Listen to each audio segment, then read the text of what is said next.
Welcome to Why Is This Good, a podcast by the Naples Writers Workshop. I'm Christine and I'm here with John. Hey, John. Hello. Okay, it's my turn. I picked a story called The Frog King by Garth Greenwell. It was published in 2018.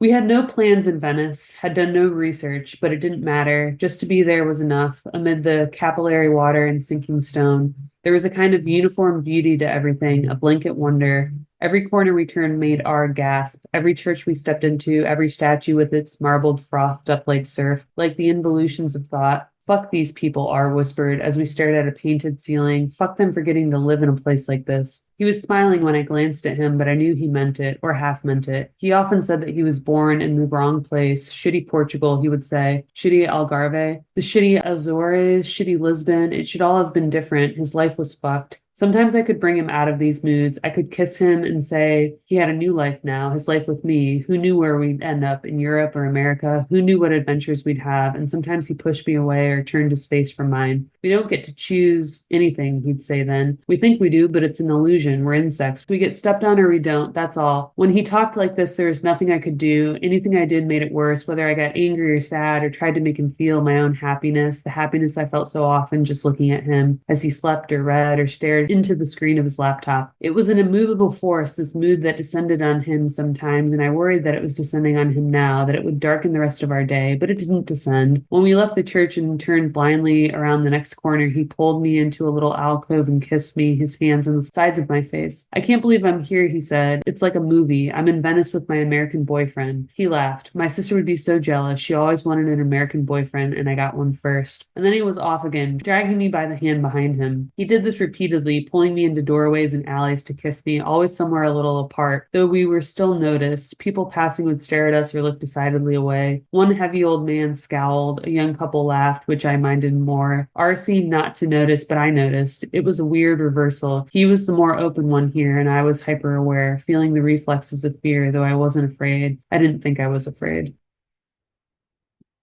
Yeah, I forget how I found this, just like looking on whatever list. And I didn't know what I was gonna read when I finally picked it, but I kind of liked it. I ended up reading some criticism of the piece, which said that it was not criticism, but reviews, right, by readers. Reactions, Yeah, responses. yeah, exactly. It's not like some literary critic went into this, and if they did, I didn't read it. But some of the critiques I was reading were from people that were saying like nothing happened, there was no conflict, and I thought that was a weird way Interesting. to think of it because I think that it is more of like a meditation on a conflict that for this gay couple is ever present. Like the conflict for them is that they don't feel like they can be happy where they are and they don't know where they can be next. And so the conflict is like this dark cloud. And I think part of it is illustrated in the section I read where R, the boyfriend, is a little more prone to the negativity that like overcomes him when he thinks too much about this, right? They're supposed to be enjoying this vacation, and for the most part they do. But it's talking about how even in their young love, which is the honeymoon phase, it's happy. For them, it's still tainted somehow. And it's both like their physical circumstances where they live, where they think they want to be, right? They don't know what the future holds for them as like individuals, but they also just like don't feel comfortable all the time, like where they get to be totally happy. And like you said before we started recording, this paragraph kind of hints at maybe some like actual conflict or like something bad about to happen. Like, and I read that story kind of wondering, I mean, is this going to be a thing where R gets killed, right? Because it Yes. felt like that Yeah. kind of intense foreboding. They're in a strange country. They're doing things they don't do in their normal, where they normally live, right? They're expressing a lot of PDA and all this kind of stuff. And, the narrator is saying like I was usually the one that was like worried about this, but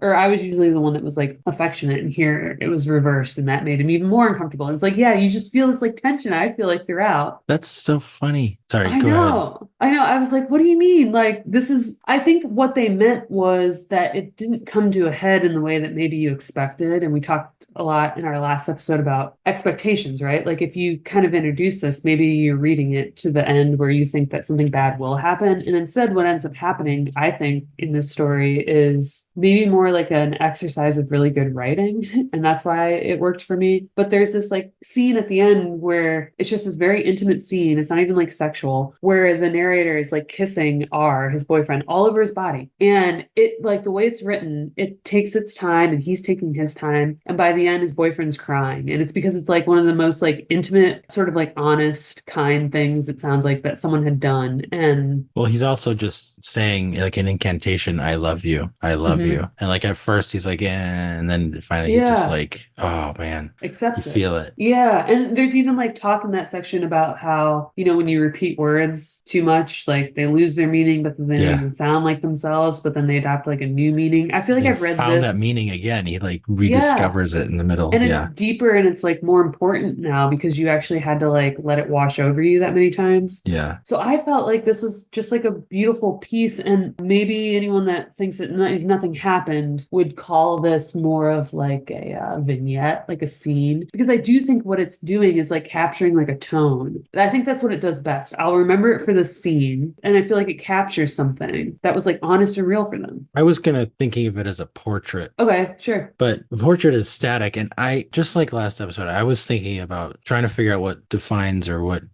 manifests what John Gardner called profluence, the forward momentum. And I was like, what keeps me going in this story is a conflict. It is like an underlying kind of worry over something. Yes, yes. Because you get to the end of the first section and he's like, he says, I finally felt like a person. Like I felt like the line is actually, I felt like part of the human race. Right. Yes. And then this whole thing is like, it's about them finding like something meaningful and important between the two of them. Right. I didn't even know that they were like boyfriends until the second section when we wouldn't Same. ever be boyfriends who wore the same clothes. And like that felt like a ratcheting up, Mhm. right? It's like now it's not just any kind of relationship. It's like one that's problematic in society. And then when he's doing all these you said PDAs, like he's like not flaunting, but like he wants to be in this relationship and like show the world this relationship. That felt like a ratcheting up because it felt like it's something that he's flirting with losing, right? Right. And then that last scene, I mean, it keeps going like that, but there's always this underlying worry. Like one of the things that I was worried about for them throughout the story that kept me going, what that forward momentum, what became was they're going to lose this. Something's going to happen Mm. to make them lose this. Nothing Right. happens to make them lose it. But the Right. last scene is like he's going back to Portugal and like the relationship's going to end and the whole thing with the Right. Frog King being burned and you have to like celebrate what just ended, but prepare yourself for the next thing is like part of like he's like even that ritual with eating the raisins, like Yeah. you have to remember what was great. They are losing it at the end. They're losing the Right. relationship. So the whole thing is like this reminiscence, not a reminiscence, but a kind of contemplation of how absolutely wonderful their love was or has been for them and how much they don't want to lose it, but knowing that they're going to, right? Right. Which is why he's weeping at the end there. Anyway, I felt like there was a lot of and call it conflict. I think conflict is the wrong way to, like we talked about in the last episode, the wrong way to analyze stories. Yeah. Yeah. The Yeah. thing that is profluence isn't always conflict, but it's something that keeps you moving through it. And there's definitely that here. Yeah. There's definitely that tension. There's definitely like things being tightened and like Uh-huh. drawn taut so that you're like pushed forward like a slingshot or rubber band or something. Right. I feel like the premise here even is part of that driving force, which is the idea that they're on a vacation. And I feel like anytime a couple goes on vacation, we also have like a framework of like things being happy and good and exciting and things getting like stressful and tense and even potentially dangerous. But like that was enough for me to keep reading. I knew that we were like looking at them on a trip. So it's like trips always end. And for me, I was reading to see how it ended, right? Like maybe this would have worked less, or maybe whoever read it and felt that there wasn't a whole lot of conflict didn't understand that this wasn't just a snapshot of their relationship. It was their relationship out of context, right? Like in a different setting. And that alone is like a stress and a conflict, whether or not it ends poorly. It's like the first time you travel with someone you're dating, will we kill each other? Will we miss our flight?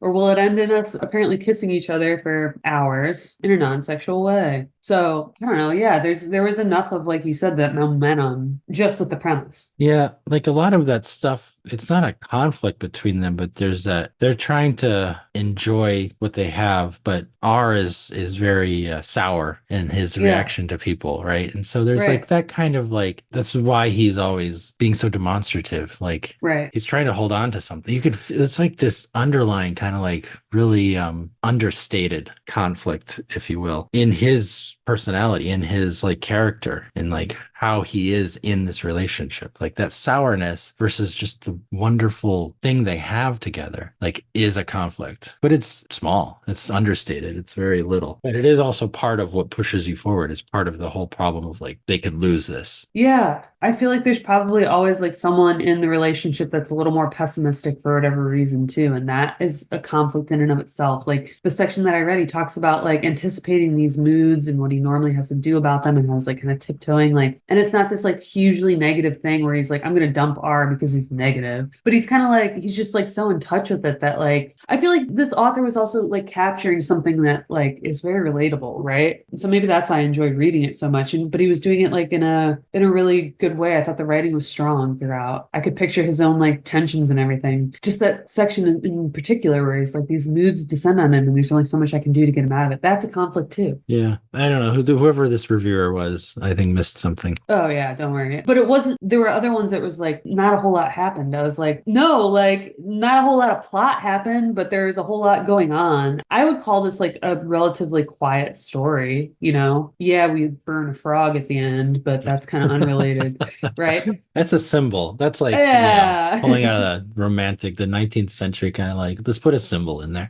Yeah, it's otherwise like a very muted, quiet, gray story where they're just kind of like drifting around Europe together, kissing a lot in alleyways. There's this like mounting dread that this is about to end. So it's not this like loud, exciting thing where lots takes place, but I feel like there's still a lot going on. Yeah. I think I'm also just personally very partial to stories like this where there isn't a ton of plot. There's not like, if I was going to describe this to someone, I would say it's about a gay couple on vacation and how they're stressed about leaving because it's going to be hard for them. Yeah, the last episode we were talking about how, or I was talking about, but making that profluence is very, very plot motivated, right? Yeah, But this one is more character situation. It's a different kind of motivation for that momentum. And I think it's a good thing to remind ourselves that it doesn't have to be one thing. It doesn't have to be conflict. Like I said last time, there are other motivators that move stories forward. And like you call it a quiet story, there's quiet motivators. There's like kind of a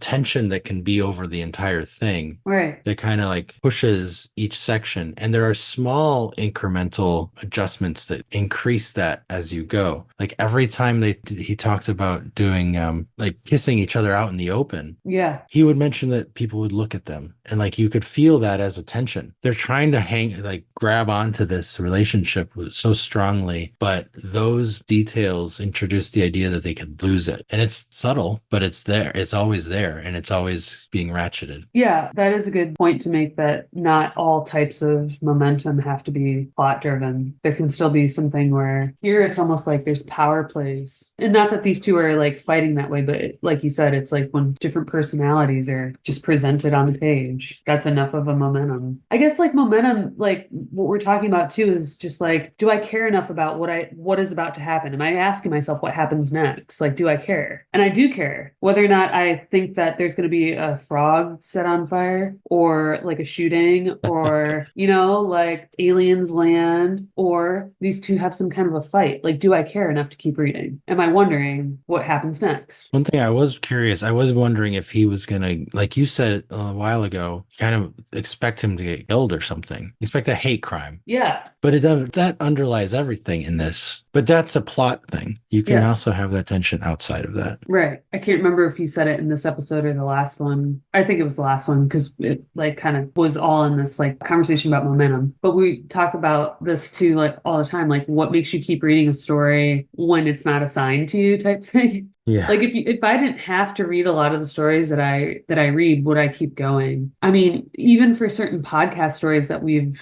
given to each other, I know that they're a good story, and I know that like you wouldn't give me shit to read. And the same goes for myself. I wouldn't like pick a story I didn't want to read, you know. But there is something where you're kind of like forcing yourself in some stories, and I think it sometimes is because it's not immediately clear what I need to be paying attention to in terms of caring about. What am I supposed to be asking myself when it comes to like what happens next? And so there's certain stories that are slow moving that way. They like lay a scene out and you're just kind of like, what am I supposed to be paying attention to? What am I supposed to be worrying about? We see that a lot in like amateur writing where someone will spend a lot of time with details at the beginning and then those kind of go to the wayside because they think they're setting a scene, but what they forget is that like I don't really care about the scene. I care about what I'm supposed to be like paying attention to. These are like red herring details, right? These are not pertinent to anything. Like, oh, she sat on a bench and her hair was auburn and the flowers were red. And it's like, what? Well, okay, cool, but like, does this come back? You know, like I'm like expending a lot of like energy on like the wrong thing. So I feel like stories that are like slow moving in terms of like telling us what our expectations should be are the ones that are like hard to get into. And like the ones that like give you momentum in terms of like this is what to pay attention to are the ones that I'm like sort of immediately gripped by. Whether or not I care about the genre, about the plot itself, I'll keep reading if it's clear sort of from the beginning what it is this writer wants me to pay attention to. Yeah. So like for this one, I would argue this one is like sort of slow moving that way. But quickly enough, I'm at least in it because I'm curious to know what happens. It's probably when he mentions that it's his boyfriend, honestly. Because how many stories do we get about gay love that aren't all ending in like hate crimes or something, you know, or like aren't told like from an outsider's perspective. Yeah. So I was like interested. I was like, oh, cool. Like this is different for sure. I'm going to keep reading. And maybe it's just about their personalities. I recently reread like Bullet to the Brain, and that one starts with like a bank robbery. And that's a great way to just get me asking myself, oh, I wonder what happens next. Like what happens next? Not what's the point of the story, but what happens next. I care what happens next immediately. So that's why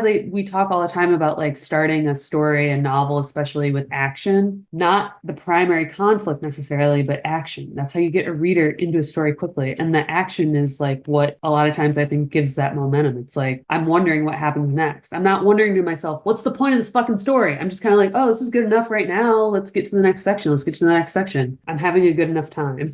I always thought the action thing, it doesn't have to start off as James Bond, you know, Right. like Yes. in like action hero kind That's of yes. It's a stuff. terrible word that way. It has such a Yeah, connotation. but it's just the character doing something, the character in Yeah. action. And what that introduces us to is the character and his or her world. And that's what becomes interesting is like once you Right. give us a character doing something, being themselves, whatever that looks like, it could be literally sitting and reading a book. But if that's what makes the character interesting, that's what we become interested in. Right. Yeah. Action does not have to be like you said, like loud or exciting, but like show us something happening. That's why I think like this story kind of gets off to like a slow start in terms of like me asking myself, why am I reading? What do I think is about to kind of unfold here? But here's another little trick for you. If you're a good enough writer, I'll keep reading because a lot of Yeah. times what I love about literary fiction and what I feel like I've so poorly described when I talk about like writing that I enjoy or like what I'm looking for is like, am I enjoying the way these sentences like tickle my brain and my head when I'm reading them? And yeah, I am. This was a good example of that. I'm like, I don't know where this is going, but like, I feel like I'm in the hands of a talented writer either way. And I think we probably don't realize it, but there's probably certain writers like Stephen King, who if he wasn't Stephen King, wouldn't get every single story that he ever wrote published. But you're still, you know what I mean? Like he's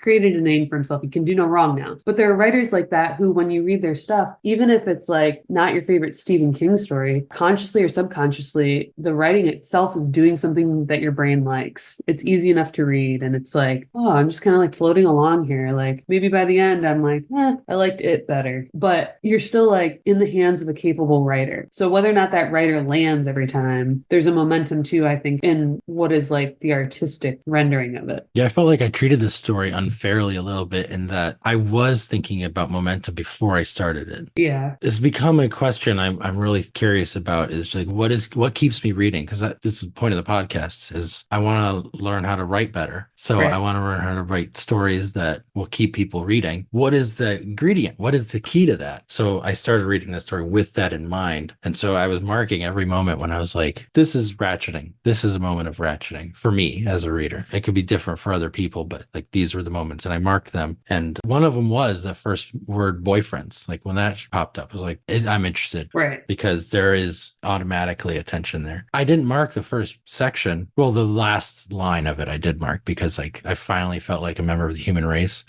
Yeah. Yeah. That's an interesting question that it raises, right? Right. Because a lot of stories like this, like I think we could find 1,000 stories of literary quality in the New Yorker, in anthologies, best American fiction to start with some couple in a quiet moment where one is ruminating on what the other one did. And it's not big, it's small. It's like as simple as getting up early to put the Christmas presents under the tree. And like that's something that happened. And that's an interesting thing for their relationship. And that introduces whatever spools out afterwards. And it's not always obvious if it's going to be a quiet portrait like this, relatively quiet portrait, or if it's going to be some roller coaster mayhem action sequence, right? Yeah. Maybe it is unfair to frame, like you said, you were already thinking about momentum, like, because this is like a bad example for this story. Yeah. No, but it has it. Still has it. I was still drawn forward. Yes, that's the thing. Like, yeah, maybe that's even a better way to describe it. Like momentum, not in the sense that it builds to something, but that you're still pulled forward, like inertia. What's the opposite of inertia? Movement. It has movement. Oh, inertia is movement and stillness. Inertia is holding state. It's Newton's first law. Objects in motion tend to stay in motion. Objects at rest tend to stay at rest. That's an inertia. This is like what you were describing in our last episode. And I was like, yeah, I was definitely thinking about that when I was trying. This is a metaphor, of course. We're all good at metaphors here on this writing podcast, right? Yeah. But I think it feels like, at least in my head, that I'm continuing to like simplify the definition of things like conflict, things like momentum, things like expectations, because it really is at the bare minimum. Like, do I want to keep reading? So what is that? I'm moving forward. I think you said it probably as simply as it can be. Like, do I want to keep moving forward for whatever reason? That's like what you're trying to do at the beginning of the story. And so things like action is a tool for that, or even just getting into a conflict like right away. And then, like I said, it's not like a real cheat because you really have to have the skill. But if you're writing anything well enough, I'll stick along probably until you do introduce that conflict. Sometimes it's intentional and sometimes it's just kind of like, oops, you got me by accident. I don't even think you thought that this is why I would keep reading. You know what I mean? Yeah. You know? There's some really bad writing where you're like, Yes. how bad can this get? Oh yeah, like some people, they think like, oh well, they finished it, they must have really liked it. I'm like, well, I hate to break it to you, but I hate listening to about half of the content I consume. Oh man. I mean, I also ruined the tone of this podcast by bringing up that immediate criticism that I read, but like I like to read that kind of stuff about this kind of a story afterwards because it was quiet. So I was kind of wondering, like, what do people think of this? You know, it wasn't that I wanted to like read someone's bad take on it. I was kind of trying to figure out like why would other people have finished it, because it is quiet, and did they love it by the end, that scene at least, like I did, you know. But I guess by the end, what I said, what I'll remember of this story is that long paragraph where he's trailing kisses all over R, and like we said, it goes from like, I don't want to do this, to like, oh my God, what's happening? And then it's like this very powerful emotional scene. That's the best part of the story, right? That's like what we're leading to. And I think my takeaway is kind of like, I wonder if he, as the writer, had an idea for that kind of a scene first and then kind of engineered a story around it. Maybe it doesn't matter either way, but I think I sometimes will have an idea for what I want like an emotional scene to feel like. Not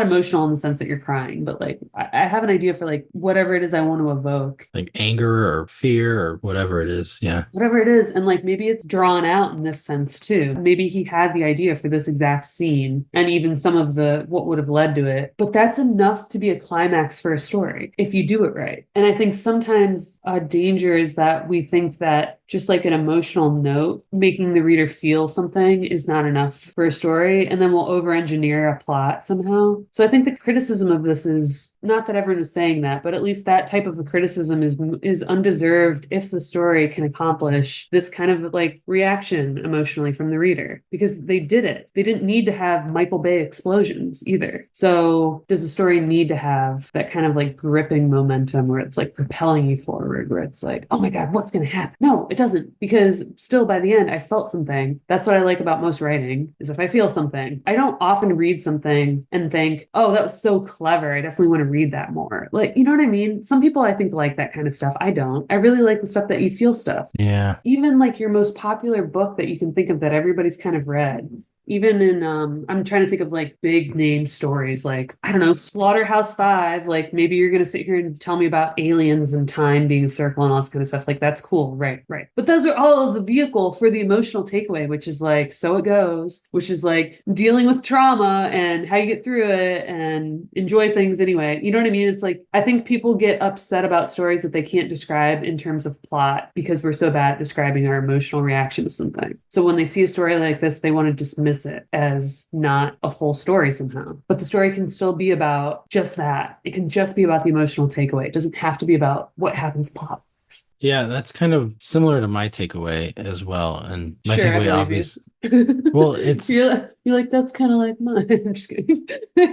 my takeaway because it's like I said, I started thinking about this.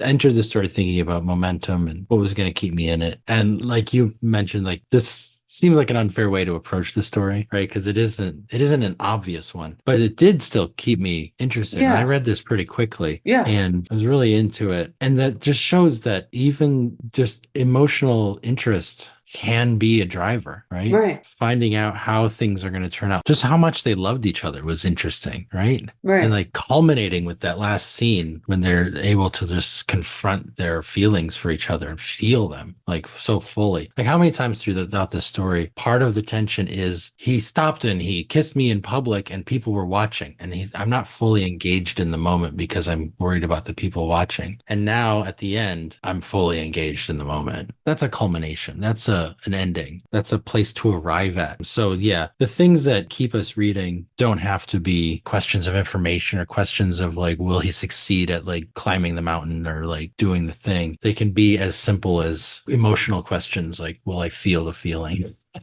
That's a weird way to phrase it, but Can I feel love? Yeah. And I think the smartest thing I said in this podcast was what I said 2 seconds ago. I think, at least for me, that it feels like a little bit of a revelation, like that maybe we dismiss these kinds of stories because we lack the ability to fully describe them, you know? Yeah. It was a quiet story, but I felt something. I don't like, how do you pitch that to someone? That's one of the problems with the way we talk about writing and like craft is we do boil everything down to the idea of conflict. And so a reviewer is going to come at it and say, well, it's the conflict. It's like if conflict feels bigger than thing that was actually in the story that is interesting about the story that keeps us reading the story and makes us feel the ending. It's not exactly conflict. It's something else, but it is still there and it is still momentum. It's inertial and it's a force. Yeah, it's like, isn't it enough to like ruminate on an idea to like capture it fully? Like, I feel like that's like what a lot of writing I've identified with over the years has been about. It's kind of like you circle a line on a page and you're like, I know what this feels like, but I've never seen it articulated. Like, I'm reading to like identify with like other people that have felt this or think this or whatever. That's such a fascinating thing because you circle the line and then 10 years later you come back and you read that line. It doesn't have the same punch because it requires everything that came before it. Because there is such a thing as momentum in a story. Right. It's like when you buy a used book and you see someone else's notes, you're like, why did you circle that? Yeah, they were having a fucking moment. Thanks, guys. If you enjoyed this episode, consider joining our Patreon. Your support helps us keep the show running. Find out more at patreon.com/whyisthisgoodpodcast. And for industry news, writing tips, and great short fiction, join our Facebook group at facebook.com/groups/Naples Writers Workshop. You can also subscribe to our monthly newsletter at napleswritersworkshop.com.